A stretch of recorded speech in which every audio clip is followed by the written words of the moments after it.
মৃত্যুর পর সৃষ্টিকর্তা যখন সবাইকে পুনরুত্থিত করবেন, তখন প্রচণ্ড পিপাসায় কাতর থাকবে গোটা মানবজাতি।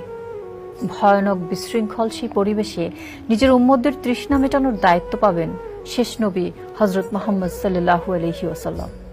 এরপর হাউজে কাউসার থেকে পানি পান করানো হবে বিশ্ববাসীদের।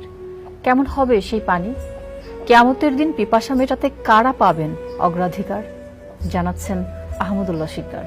হাউজে কাউসার হলো জান্নাতের একটি ঝর্ণা বা সুশীতল কোনো জলধারা।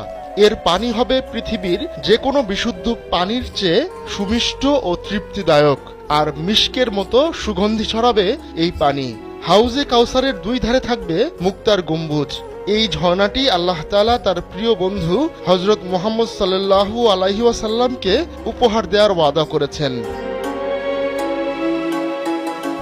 পবিত্র কুরআনে আল